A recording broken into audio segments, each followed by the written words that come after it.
Assalamualaikum warahmatullahi wabarakatuh.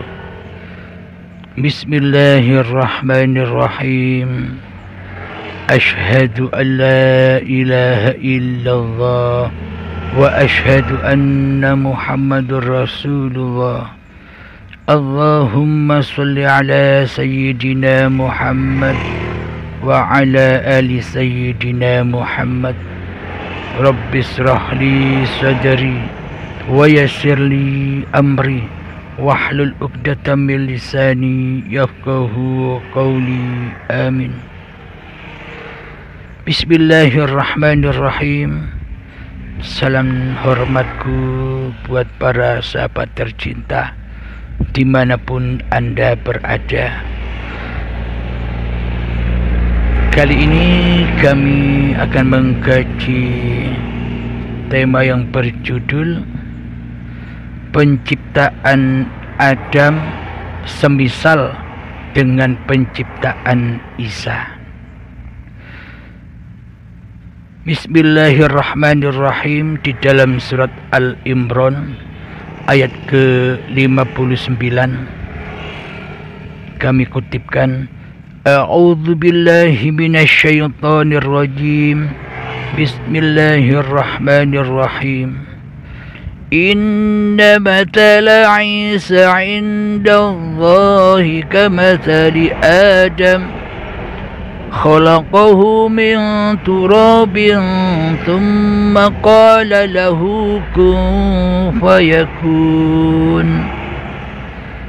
Artinya, sesungguhnya perumpamaan penciptaan Isa bagi Allah seperti penciptaan Adam. Dia menciptakannya dari tanah. Kemudian dia berkata kepadanya, jadilah, maka jadilah sesuatu itu. Shadaqallahul azim. Alhamdulillahirabbil alamin.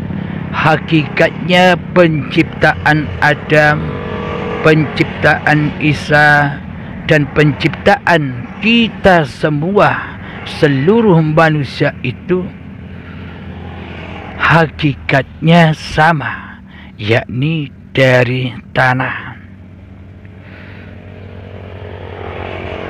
Alhamdulillahirabbil alamin. Apa buktinya?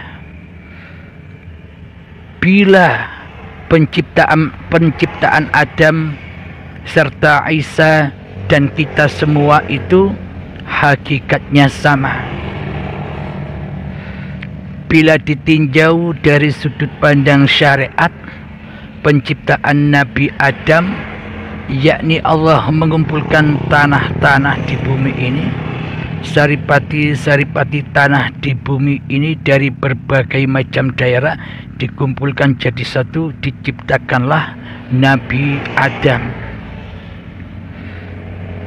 Jadi diproses dulu, dibentuk-bentuk dulu badan-badan Adam.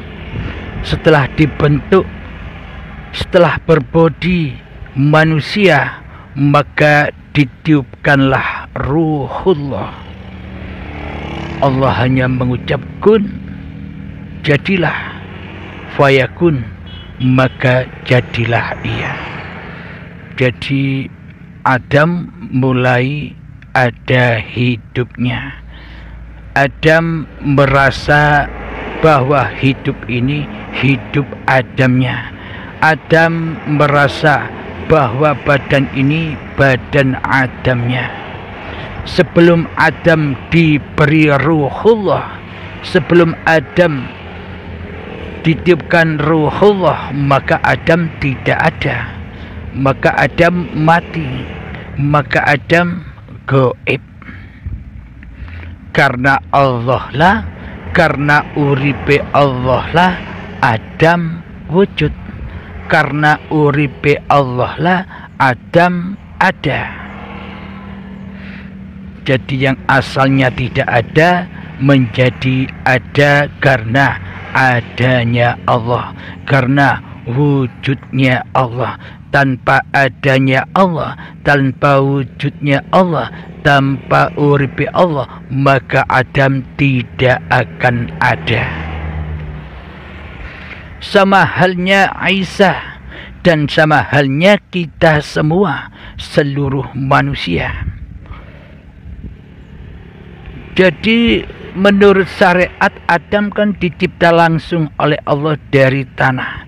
Akan tetapi manusia diciptakan dari tanah, terus diperjalankan dari tanah ke tumbuh-tumbuhan, diperjalankan lagi dari tumbuh-tumbuhan kepada hasil tumbuh-tumbuhan itu sendiri, yakni buah-buahan, sayuran, dan padi yang mana dimakan oleh kedua orang tua kita. Tanpa tanah, tanpa tumbuhan, tanpa buah-buahan, sayuran, dan padi, apakah ada manusia?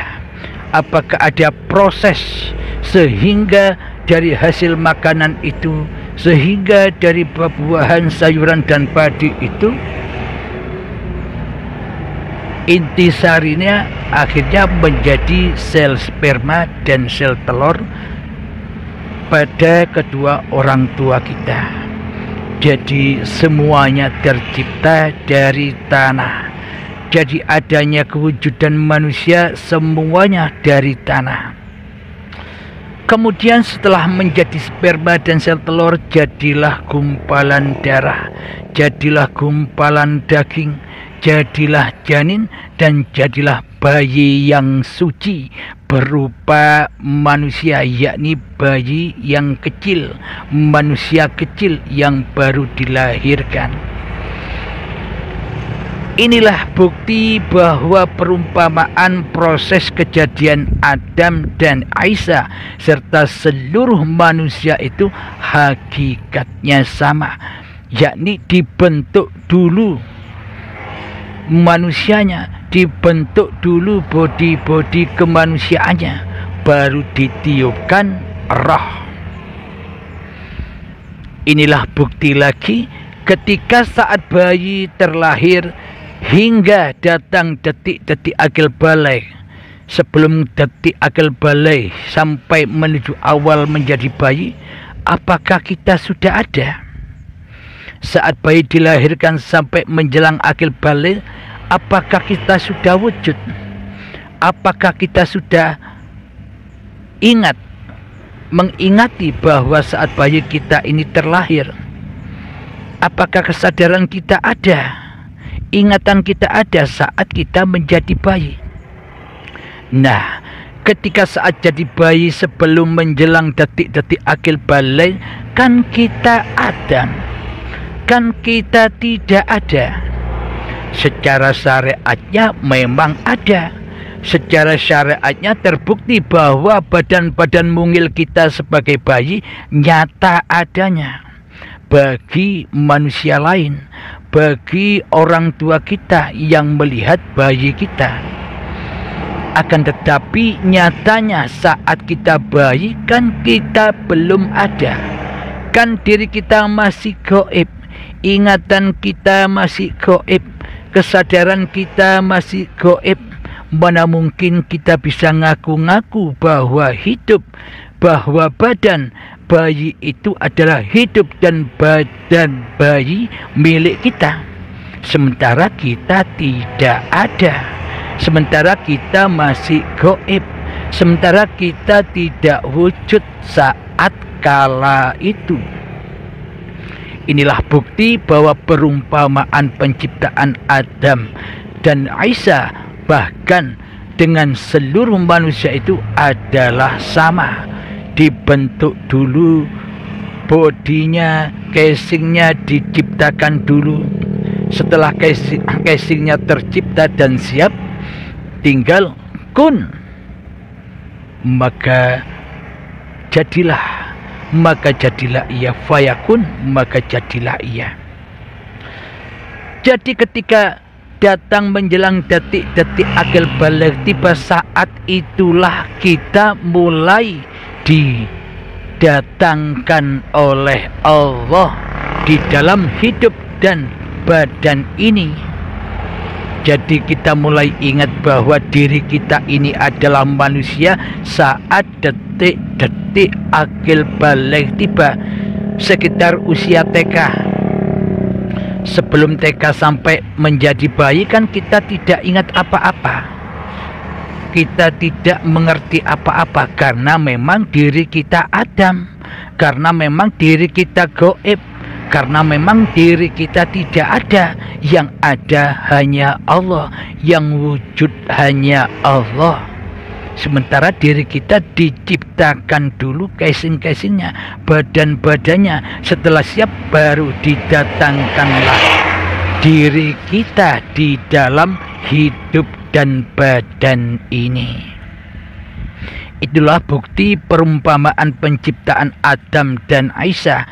Bahkan bukti perumpamaan penciptaan seluruh manusia itu adalah sama.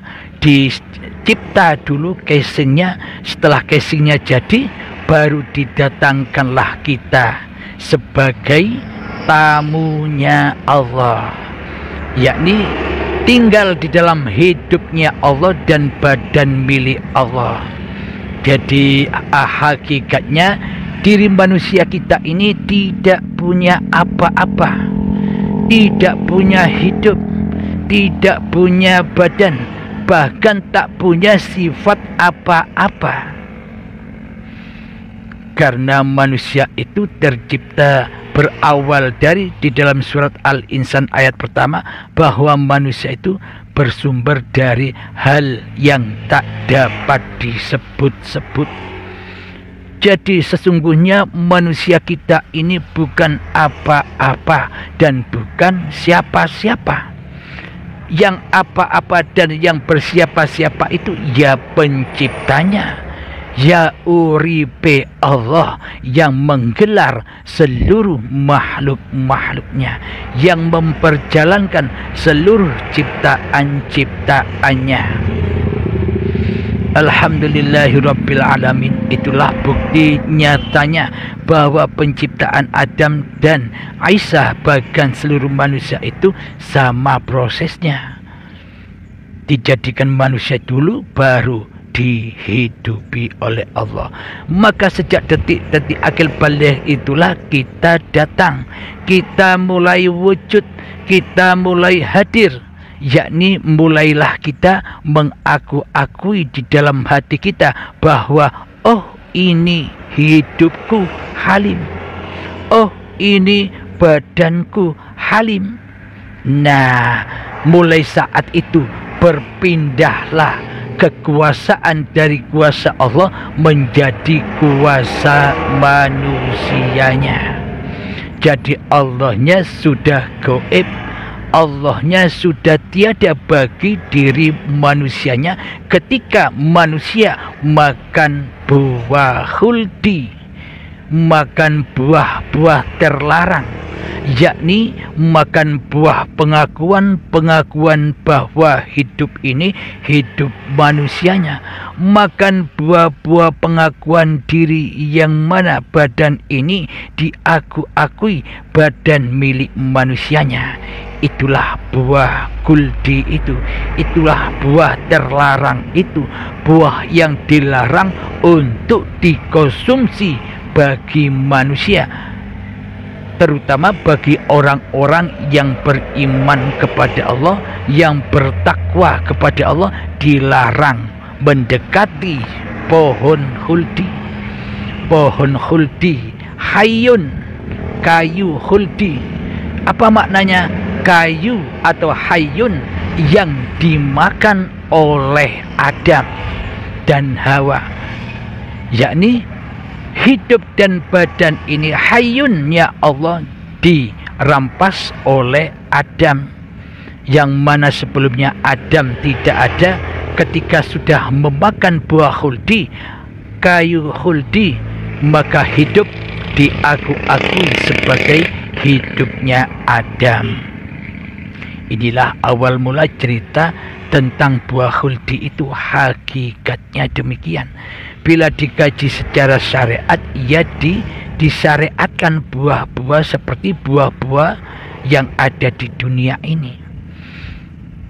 Jadi di dalam Al-Quran itu penuh syarat dengan kiasan-kiasan. Begitu indahnya kalamullah, begitu sempurnanya kalamullah.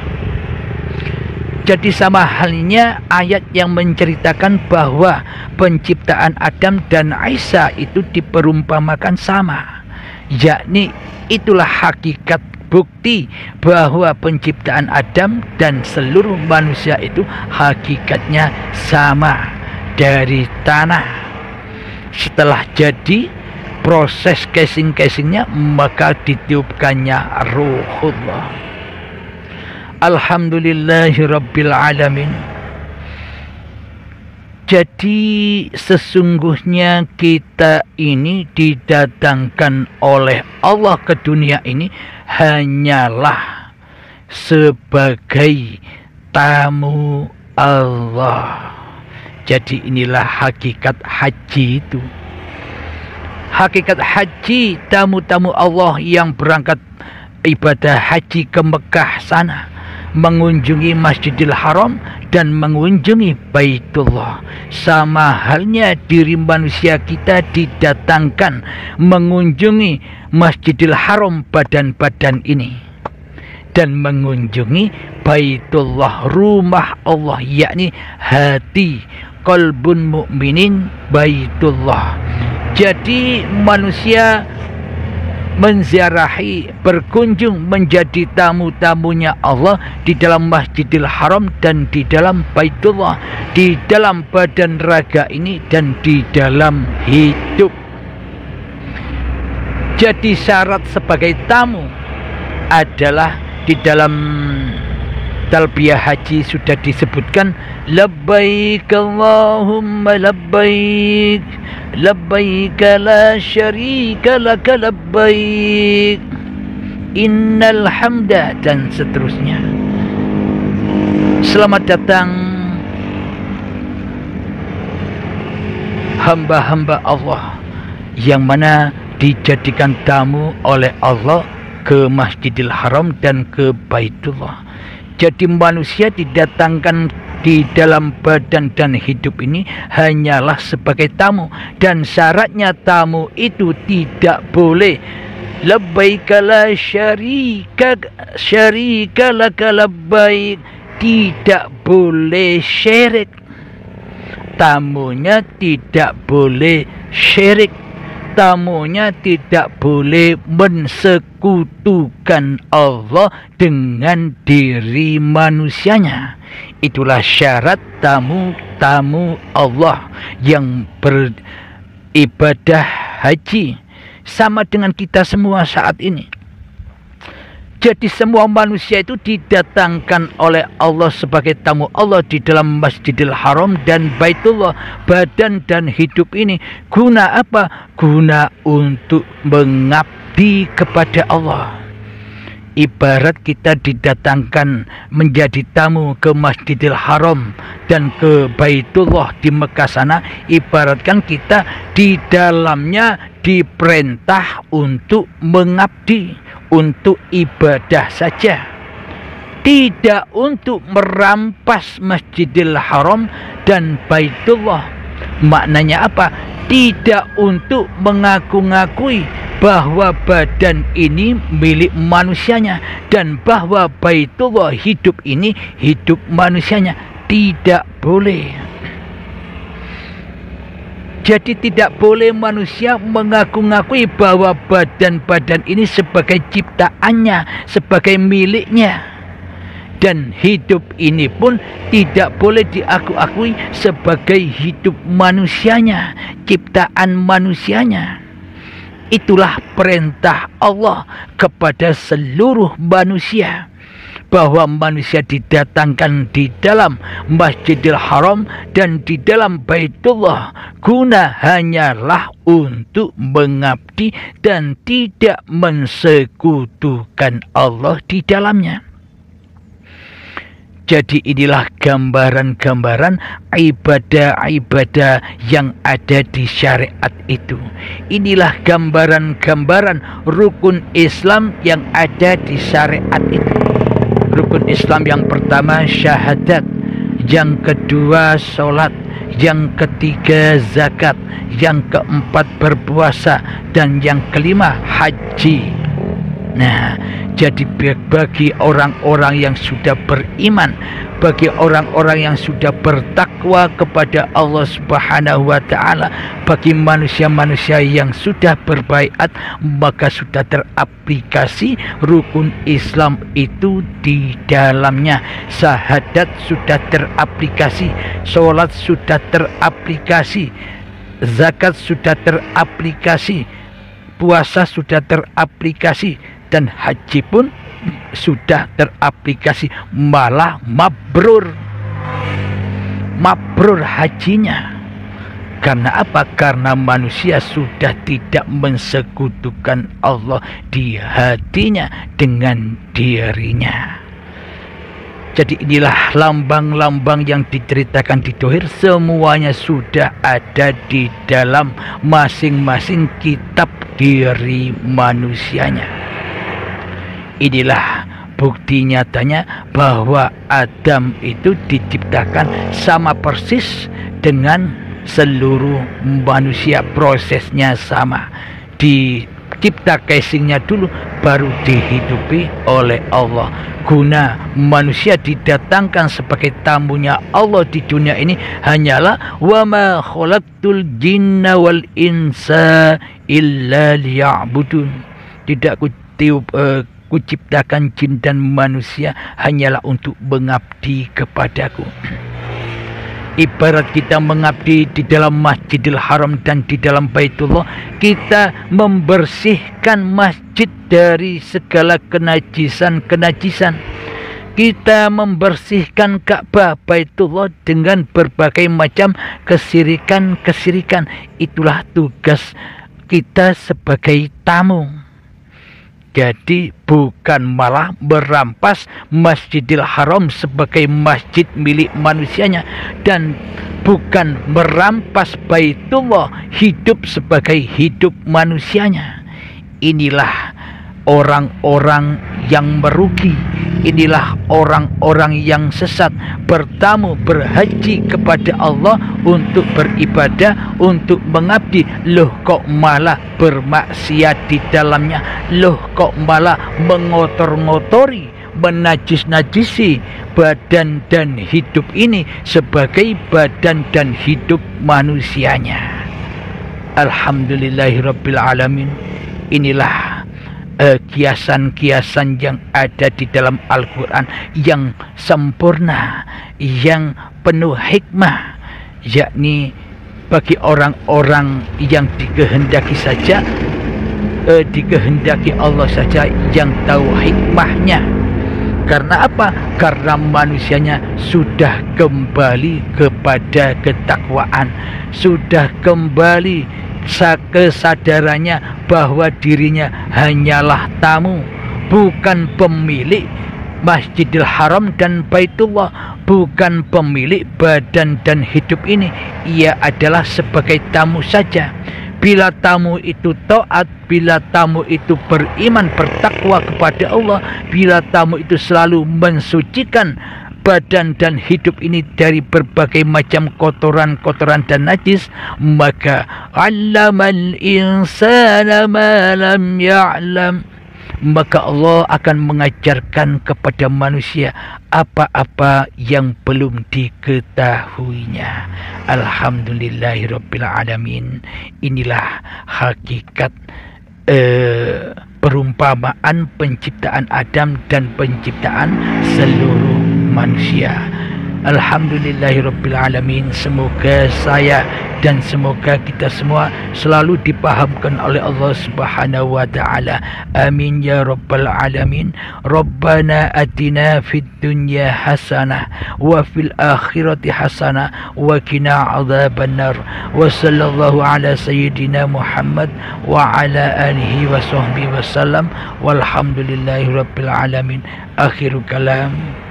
Assalamualaikum warahmatullahi wabarakatuh.